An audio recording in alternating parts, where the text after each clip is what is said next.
koalisi partai politik mulai ngegas. Golkar, P3, PAN berkoalisi dalam satu barisan untuk pemilu presiden 2024. Ini koalisi yang serius untuk memenangkan seseorang atau sebatas koalisi sebagai peserta pemilu, atau ini hanya tes ombak saja? Bagaimana menurut kalian? Menurut analisis saya,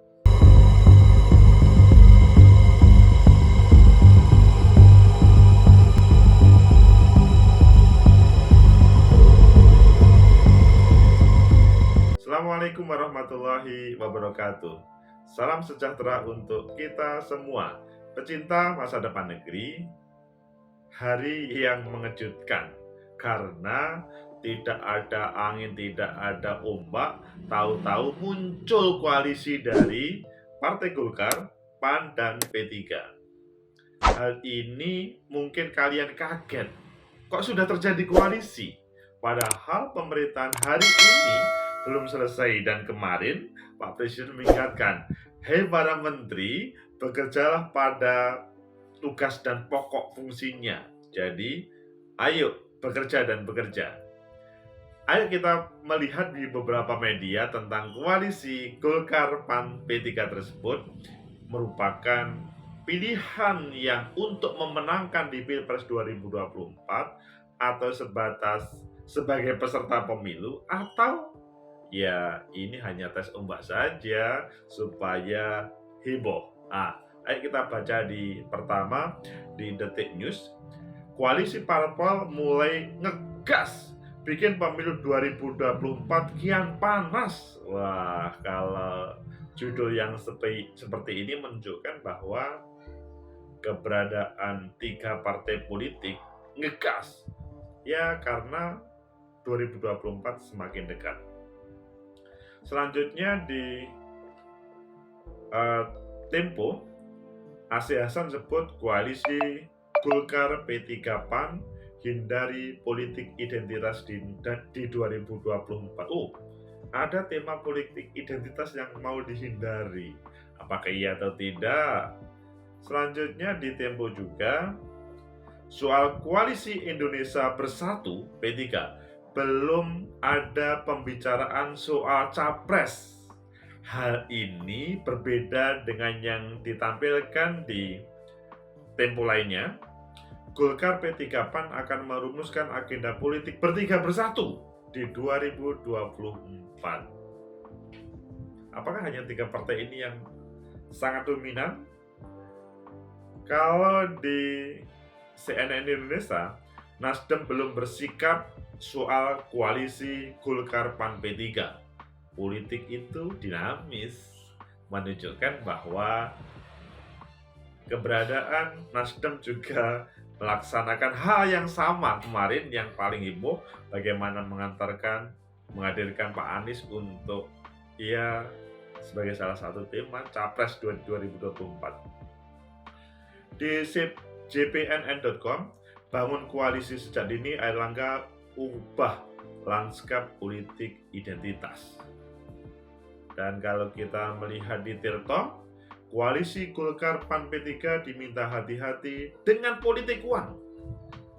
Adapun yang terakhir di Sindo News, ini 3 pesan Jokowi untuk menteri terkait pemilu 2024. Pecinta masa depan negeri, itulah beberapa media. Kalian pilih yang mana? Karena semuanya begitu menarik. Oke, kalau gitu kita baca di Detik. Koalisi parpol mulai ngegas bikin pemilu 2024 kian panas. Kita baca cukup 2 alinea saja. Tensi politik tanah air memanas jelang pemilu 2024. Koalisi baru yang dibentuk 3 partai politik pendukung Presiden Jokowi jadi pemicunya. Ini yang dikatakan tes ombak tadi. Ketiga partai yang dimaksud adalah Golkar, PAN, dan P3. Ketiganya diwakili masing-masing ketua umum, yakni Airlangga Hartarto, Zulkifli Hasan PAN, kalau Erlangga tadi Golkar, Suharso Monoarfa P3 melakukan pertemuan pada Kamis. Ujung dari pertemuan tersebut yakni pengumuman kesepakatan membentuk koalisi menjelang pemilu 2024. Pertemuan itu tentunya akan mendorong bahwa tiga partai ini akan bekerja bersama atau akan bersatu. Kalau bersatu bahaya ini.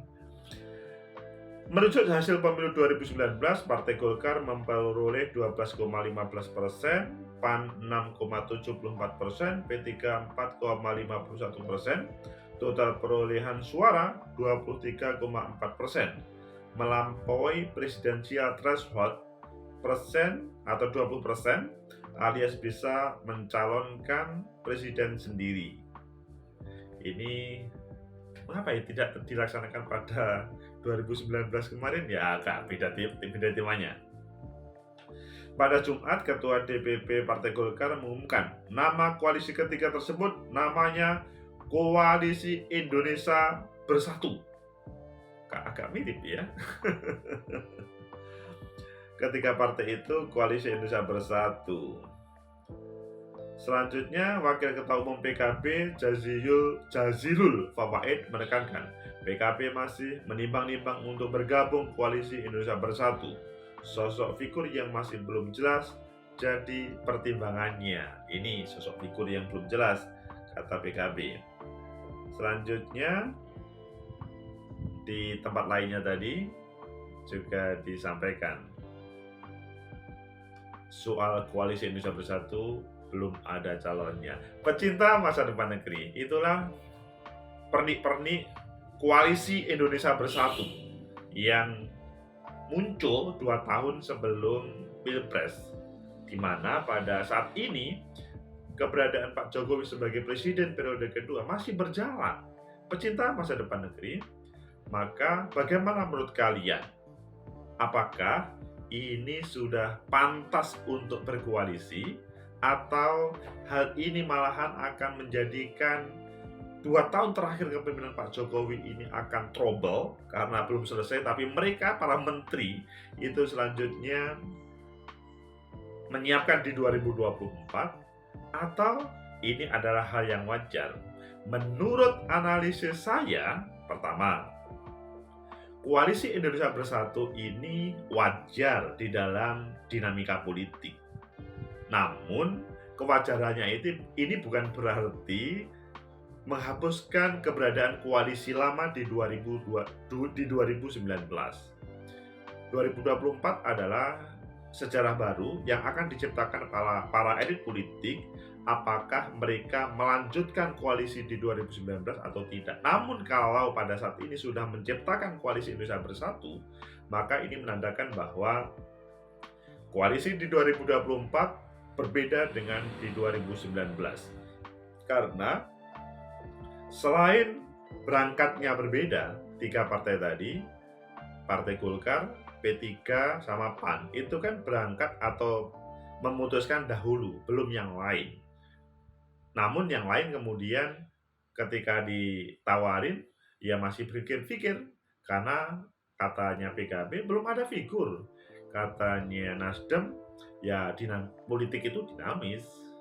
Itulah terkait dengan yang jawaban pertama, bahwa ini wajar, namun di satu sisi akan mengubah peta politik dibanding 2019 dengan 2024. Kedua, apakah ini akan langgeng sampai pemilu di 2024? Menurut saya sih belum tentu, karena yang paling menentukan koalisi ini langgeng atau tidak adalah siapa yang menjadi kesepakatan calon presidennya dan siapa yang akan menjadi kesepakatan wakil presidennya, bakal calon wakil presidennya. Itu sangat menentukan, kecuali ada figur yang bisa menjadi magnet bagi tiga partai tersebut dan kemungkinan mereka kemudian langsung menyetujuinya. Kebetulan pada saat ini Pak Airlangga Hartarto pada beberapa baliho di berbagai media dia ditampilkan sebagai bakal calon presiden. Kemudian P3 menampilkan berapa kali yang namanya Pak Anies Baswedan. PAN kemarin beberapa berkomunikasi dengan Pak Sandiaga Uno, tetapi belum se-vulgar Golkar ataupun P3. Sehingga kalau ngomong hal ini, maka ya ini belum selesai, masih merupakan dinamika yang positif. Kalau diartikan positif, menandakan bahwa ada sebuah komunikasi politik yang baik antara partai-partai itu. Yang endingnya ya tidak harus. Endingnya itu nanti pada waktu proses pendaftaran di KPU, apakah 3 partai politik ini serius, konsisten, atau bahkan ada tambahan dan ada yang berkurang. Namun biasanya kalau sudah memutuskan begini, mereka akan saling menghormati untuk keputusan selanjutnya. Yang ketiga, apakah para elit-elit yang ada di luar 3 partai politik ini tidak akan bergabung dengan koalisi Indonesia Bersatu ini? Kalau menurut saya, apa yang disampaikan oleh PKB tadi betul. Siapa calon presidennya? Jadi kalau ada sebuah figur yang bisa menjadi magnet bagi semuanya, maka kemungkinan beberapa partai politik akan bergabung. Namun kalau tidak, maka mereka tidak tertarik. Keberadaan di 2014, di 2019 menarik karena keberadaan Pak Jokowi pada waktu itu. Kalau ada seorang figur yang menarik bagi semua partai politik, maksudnya 3 dan beberapa partai politik yang bergabung, maka akan bergabung lainnya. Syaratnya adalah menarik. Boleh calon itu dari ketiga partai, maksudnya salah satunya, yang tentunya bisa menjadi daya magnet bagi masyarakat. Atau bisa di luar itu. Endingnya adalah kalau mereka bergabung dalam koalisi Indonesia Bersatu itu, targetnya adalah menang, bukan sebatas bergabung. Pengalaman di 2024 menjadi cambukan seperti tamparan bagi partai-partai politik yang bergabung hanya sebatas bergabung. Keempat, apakah partai politik ini akan menjadi pemenang pemilu 2024? Bisa menjadi pemenang kalau yang bersangkutan, maksudnya Golkar, PAN, PKS, bisa menggelindingkan sosok bakal calon dan sosok seperti apa masa depan Indonesia itu. Tentunya berbagai partai politik akan bergabung di dalamnya. Sebaliknya, dia akan hanya sebagai penonton, maksudnya menjadi kalah ketika dia menutup koalisi dengan yang lainnya, merasa 3 ini adalah yang paling penting dan yang lainnya itu hanya sebatas tambal sulam atau pelengkap penderita. Jadi kalau mereka sudah merasa oke dan menemukan sosok bakal calon, maka kemungkinan dia akan menjadi pemenang, berbeda dengan yang hanya sebagai pelengkap penderita, maksudnya sebagai hanya lolos dari proses persyaratan. Karena bagaimanapun setiap partai politik yang ikut berkontestasi harapannya menjadi pemenang, sehingga di dalam pemerintahan selanjutnya dia bisa berkontribusi dengan menyampaikan, menampilkan visi misi yang ditampilkan oleh pasangan calon tersebut. Itu terkait Golkar, PAN, P3 yang berkoalisi. Ada sebuah pemikiran ini supaya, katanya tadi kan gitu, ini supaya tidak ada politik identitas. Nah, kalau yang ini kelihatannya belum sampai mendalam karena beberapa pro dan kontra politik identitas itu kan masih luar biasa ya.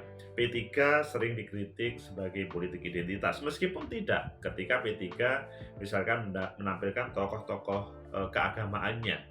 Namun dalam kesempatan ini dia bisa cair, sehingga ya ini kelihatannya masih cair-cair saja. Sehingga terkait dengan politik identitas nomor kesekian, bukan menjadi semacam penghalang atau pemacu dalam hal koalisi Indonesia Bersatu ini. Semoga ini adalah pemantik atau pemancing untuk lebih dinamisnya keberadaan pemilu 2024. Nasdem, Hanura, dan partai-partai politik lainnya semoga bukan langsung tertarik untuk nimbrung, bahkan mungkin membuat koalisi yang lain.